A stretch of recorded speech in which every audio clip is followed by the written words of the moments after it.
Jadi dalam bab ini Al-Imam Syekh Abdul Wahab Asy'arani masih menjelaskan tentang kisah-kisah para wali-wali Allah Subhanahu wa taala, kisah-kisah para salafus saleh, bagaimana mereka selalu menjaga hati mereka agar tidak tercemari oleh sifat-sifat tercela, agar mereka selalu memastikan bahwa dalam hati mereka hanya ada satu tujuan, yaitu Allah Subhanahu wa taala. Bagaimana mereka dalam kisah-kisah kemarin sangat menghindari sesuatu yang di situ ada kemungkinan, meskipun sangat kecil ya, kemungkinan akan ada riya di sana, kemungkinan ada ujub di sana.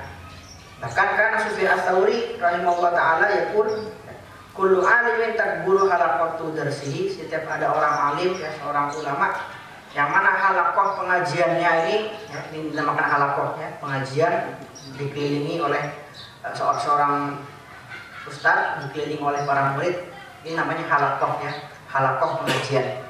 Nah, setiap orang alim yang mana halaqah pengajiannya ini besar ya, banyak jamaahnya, banyak orang yang hadir, illa yatrukuhul ujub binafsi ya, pasti dia akan merasa ujub di dalam hatinya ya. Apa itu ujub? Jadi yang dinamakan ujub ini adalah merasa diri ini memiliki kebaikan ya, merasa bahwa diri ini memiliki keistimewaan, ini namanya ujub.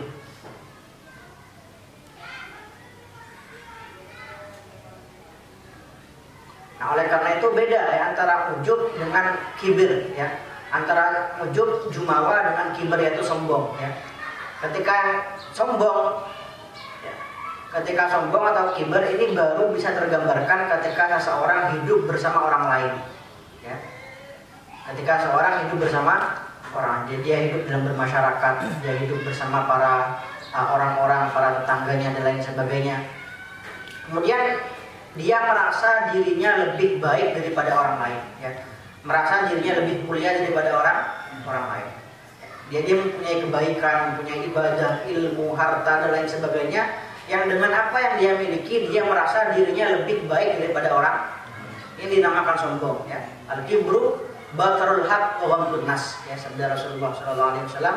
Bahwa kibir, sombong ini bukan dalam pakaian, bukan dalam penampilan ya, tapi yang dinamakan sombong adalah ya, batarul haq, menolak kebenaran ya, menolak kebenaran, wa ghamdun nas, dan meremehkan manusia dan merendahkan manusia.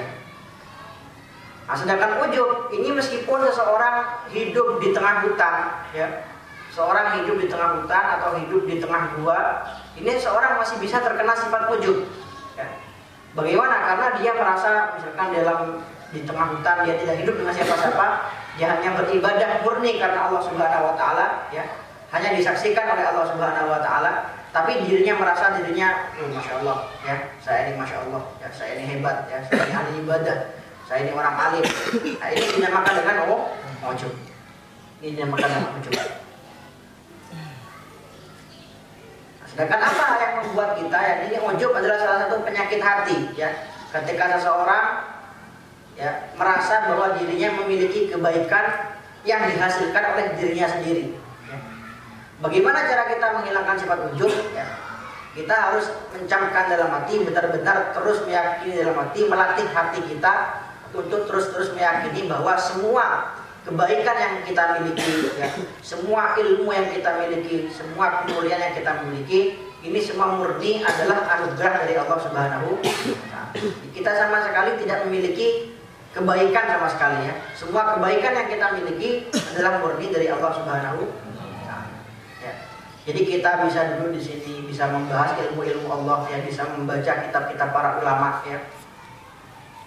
Ya, kita bisa di tengah zaman yang penuh fitnah, di tengah zaman yang penuh kerusakan, kita masih bisa memfokuskan diri untuk belajar ya, ilmu-ilmu dari para ulama, mempelajari hadis-hadis Rasulullah, mempelajari firman-firman Allah Subhanahu wa taala. Kita diberikan keistimewaan seperti ini bukan karena kita baik, bukan ya. Bukan karena kita istimewa, bukan ya. Bukan karena berkat ibadah kita, berkat ilmu kita, bukan ya. Tapi ini semua adalah murni rahmat dari Allah Subhanahu wa taala. Pertanda bahwa Allah Subhanahu wa taala menyayangi kita ya, pertanda bahwa Allah Subhanahu wa taala mengasihani kita, yaitu Allah Subhanahu wa taala menempatkan kita di tempat-tempat mulia. Ya, ini salah satu tanda bahwa Allah Subhanahu wa taala memberikan kita perhatian lebih daripada orang-orang lain, ya. Daripada orang-orang lain. Nah, jika Allah Subhanahu wa taala berkehendak, ya andaikan Allah Subhanahu wa taala tidak memberikan rahmatnya untuk kita, maka pasti kita akan bisa, ya, sama posisinya dengan mereka-mereka yang di luar sana, ya, yang suka maksiat, yang suka mabuk-mabukan, yang suka main judi, ya, yang suka berzina, waliyadzubillah, ya. Andai saja kita tidak mendapatkan kasih sayang dan rahmat dari Allah Subhanahu wa taala, maka bisa saja kita, ya, oleh Allah Subhanahu wa taala ditempatkan di tempat mereka, ya. Diberikan tempat yang sama, diberikan kelakuan yang sama dengan apa yang mereka kerjakan. Oleh karena itu semua amal baik yang kita lakukan, ya, semua ibadah yang kita lakukan, ini semua murni taufik, ya, dan hidayah dari Allah Subhanahu wa taala. Dengan begitu kita tidak akan bisa merasa ujub, ya, tidak akan pernah merasa ujub, tidak pernah merasa jumawa, tidak akan pernah merasa congkak. Mengapa? Karena kita sudah meyakini, ya, bahwa kita sama sekali tidak memiliki kebaikan, ya. Kita sama sekali tidak memiliki keistimewaan, karena semuanya ini adalah anugerah atau pemberian dari Allah Subhanahu wa taala. Nah, ini bagaimana para ulama terdahulu sangat menjaga hati mereka dari sifat ujub, ya. Mereka tidak pernah merasa diri mereka mulia, tidak pernah merasa diri mereka hebat, ya, tidak pernah merasa diri mereka masya Allah, ya. Bahkan Imam Ahmad bin Hanbal, ya, rahimahullah ta'ala, yang beliau dikatakan sebagai imam ahli sunnah wal jamaah di zamannya, ya. Nah, beliau ini ketika sebelum wafat, ya, ketika sakaratul maut, oleh para santrinya, oleh para keluarganya dituntun, ya, ditalkin, qul la ilaha illallah, ya, qul la ilaha illallah, ya. Tapi beliau sambil memejamkan mata, ya, beliau mengatakan apa yang beliau katakan, bukan la ilaha illallah, beliau katakan la, gitu, ya. Mengucapkan la tidak, ya. Para keluarganya bingung, ya, ketakutan, bagaimana ya seorang ulama besar, ya, Imam Ahmad bin Hanbal ditalkin kalimat syahadat, ya, tapi dia justru mengatakan la. Nah, setelah itu ternyata beliau sadar, ya. Beliau sadar, ditanya oleh keluarganya, wahai Ahmad bin Hanbal, mengapa tadi ketika engkau kami talkin, ya, kau mengucapkan la? Apa kata beliau? Tadi ketika aku tidak sadar, ya, aku tidak mendengar apa yang kalian ucapkan, ya. Cuma ketika itu setan datang kepadaku, ya. Setan datang kepadaku dan mengucapkan, ya, oh masya Allah, ya, masya Allah anta ya Ahmad bin Hanbal, ya.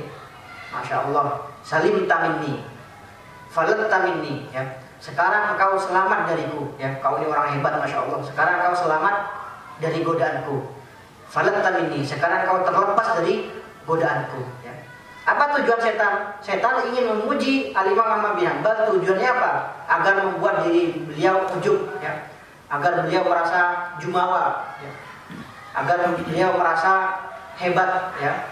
Dipuji seperti itu oleh setan. Tapi Al-Imam bin Hanbal justru mengucapkan, sadar, ya, beliau bahwa setan ini ingin menggoda beliau, ya. Ingin membuat beliau ujub, ingin membuat beliau jumawa. Oleh karena itu Imam Ahmad bin Hanbal berkata, lah, belum, ya. Aku masih belum selamat darimu, ya. Lah, aku masih belum selamat, masih belum terlepas darimu, ya. Selama aku belum masuk ke surga Allah Subhanahu wa taala, aku tidak mungkin terlepas dari godaanmu. Ini tujuan setan, ya, adalah bagaimana seseorang bisa merasa dirinya ujub, bagaimana bisa merasakan dirinya jumawa, yang merasa dirinya lebih baik daripada yang lain. Waqat marra Hasan al-Basri ala Tawus, suatu hari Hasan al-Basri melewati pengajian yang diasuh oleh, ya, Al-Imam Tawus di Masjidil Haram. Yang mana pada waktu itu pengajian yang Tawus di Masjidil Haram dihadiri oleh para jemaah yang sangat banyak, ya. Akhirnya didekati, Al-Hasan al-Basri mendekati Al-Imam Tawus dan beliau bisikkan ke telinga Al-Imam Tawus, ya, in kanat nafsuka tu'jibuka fakum min hadzal majlis. Jika memang engkau merasa jumawa dengan banyaknya orang yang hadir di hadapanmu, ya, Jika engkau merasa hebat dengan banyaknya jemaah yang hadir di hadapanmu, fakum min hadzal majlis, maka berdirilah di majelis ini. Jangan sampai hatimu tercemar oleh rasa ujub. Jangan sampai hatimu terkotori oleh rasa jumawa. Faqama Taus fawran, langsung saja ya, Imam Taus berdiri seketika itu. Nah, ini para ulama terdahulu yang saling menasehati, ya, saling memberitahu satu sama lain, ya. Agar apa? Agar sahabat-sahabatnya ini tidak jatuh pada hal-hal yang tidak diridhoi Allah Subhanahu wa taala. Ini jadi penting ya, saling menasehati, ya, saling mengkritik, saling menasehati, saling bantu ya. Bukan malah ketika dinasehati justru marah ya. Kita kan seperti itu, dinasehati bukan menerima tapi malah marah. Tapi nasihat sekali lagi ya, meskipun seorang yang dinasehati wajib menerima nasihat ya. Jangan sampai tidak mau dinasehati, tapi nasihat sekali lagi juga wajib disampaikan dengan cara yang baik ya. Jangan nasihat secara kasar ya. Nasihat kasar, bentak-bentak, jangan ya. Tapi nasihat disampaikan dengan cara yang lembut, dengan cara yang sopan ya. Ud'u ila sabili rabbika bil hikmati wal mau'izatil hasanah. Nah, suatu hari Ibrahim bin Adham berjalan ya, melewati halaqah pengajiannya di Bishr al-Hafi. Ini sama-sama ulama seorang wali besar ya, Ibrahim bin Adham dan Sayyidina Bishr al-Hafi ya. Jadi Sayyidina Bishr al-Hafi ini seorang ulama besar, seorang wali besar ya. Yang mana beliau ini dulu adalah orang yang jauh dari Allah Subhanahu wa taala, bukan seorang ulama beliau ya. Bahkan dulu beliau dikatakan sebagai orang yang suka berfoya-foya. Beliau dulu orang kaya, konglomerat ya, yang suka berfoya-foya. Nama aslinya Bishr al-Harith. Akan tetapi dinamakan Bishr al-Hafi. Apa makna Hafi? Makna Hafi ini bertelanjang kaki ya, bertelanjang kaki. Nah, bagaimana beliau bisa mendapatkan julukan Bishr al-Hafi ya? Jadi nama-nama para ulama ini unik-unik kadang ya, ada Bishr al-Hafi. Jadi suatu ketika beliau ini dulu ketika belum bertaubat, belum mendapatkan hidayah, masih jauh dari Allah Subhanahu wa taala, beliau mengadakan pesta ya, mengadakan pesta berfoya-foya di rumahnya mewah, rumahnya megah ya. Di malam hari berfoya-foya mengadakan pesta ya, ada penyanyi, ada biduan, ada musik-musik, ada mabuk-mabukan ya. Nah, ketika itu ada seorang alim lewat ya, seorang ahli tasawuf lewat di rumah tersebut. Nah, mendengar bahwa di dalam rumahnya ada pesta besar-besaran, diketuk ya rumahnya oleh orang alim tersebut, diketuk. Keluarlah salah satu pelayan atau salah satu budak wanita dari Bishr al-Harith atau Bishr al-Hafi. Ditanya, "Siapa engkau?" "Oh, enggak, saya cuma lewat di samping rumah ini, saya dengar di dalam rumah ini ada ramai-ramai, saya akhirnya memberanikan diri untuk mengetuk pintu." "Apa keperluanmu kesini?" "Tidak, aku cuma mau bertanya saja ya, saya cuma ingin bertanya ya, sahibu halil bait hurrun al abdul ya, pemilik rumah ini orang yang merdeka atau budak ya, hurrun al abdul, orang merdeka atau budak." Nah, akhirnya budak wanitanya ini ya marah, kurang ajar, jelas orang yang pemilik rumah ini orang kaya ya, pemilik rumah ini tuanku ya, jelas orang merdeka ya, jelas orang merdeka. Kita ini anak sahibul hadzal bait hurrun, jelas-jelas merdeka. Kalau memang seorang budak tidak mungkin bisa memiliki rumah ini. Nah, akhirnya apa kata orang lain tersebut? "Oh, pantesan saja ya.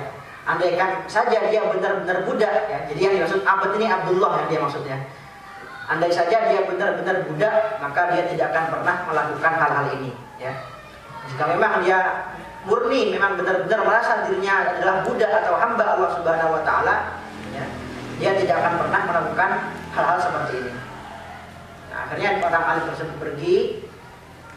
Nah, Bishr al-Hafi mendengar percakapan antara keduanya ya. Ditanya, "Siapa tadi yang kesini?"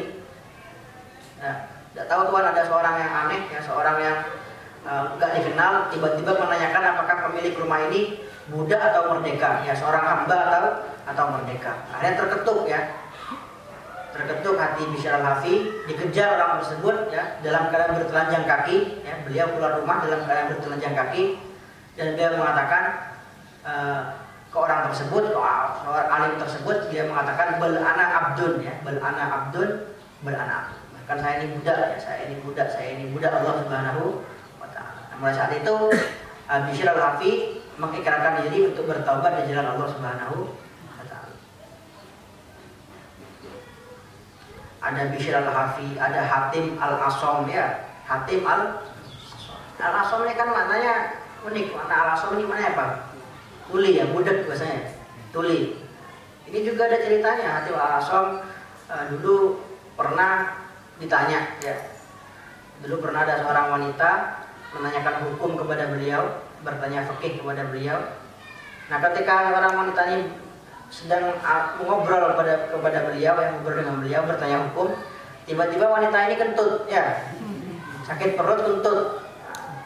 Udah kentut, suaranya keras ya. Kentutnya suaranya keras. Coba bayangkan ya, seorang wanita bertanya hukum di hadapan seorang ulama besar, tiba-tiba kentut ya. Ya kan malu ya, malu tidak, maksudnya nggak bisa dibayangkan betapa malunya wanita tersebut. Nah, Hatim al-Asom paham, ini wanita kasihan ya. Wanita ini kasihan nanya hukum, udah punya niat baik ya.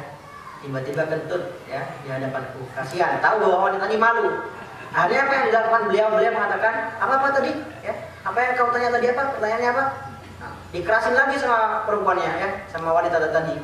Saya bertanya seperti ini, seperti ini. Apa ulangi lagi? Ya. Aku gak mendengar apa, ulangi lagi. Ya. Terus diulang-ulangi ya. Akhirnya wanita tersebut meyakini, oh berarti ini ulama ini, berarti beliau ini budak ya. Berarti beliau ini tuli, tidak bisa mendengar. Alhamdulillah ya, berarti tadi gak mendengar suara kentut saya. Alhamdulillah ya. Nah, mulai saat itu katanya, kata para guru kami, mulai saat itu Hatim al-Asom ini berpura-pura ya di kalangan masyarakat sana di zaman beliau, berpura-pura sebagai orang yang tuli. Untuk apa? Untuk menjaga perasaan orang tersebut, untuk menjaga perasaan wanita tersebut, agar gak sakit hati ya, gak sakit hati wanita tersebut. Hanya pura-pura tuli, pura-pura budak ya. Untuk apa? Untuk menjaga perasaan orang lain. Ini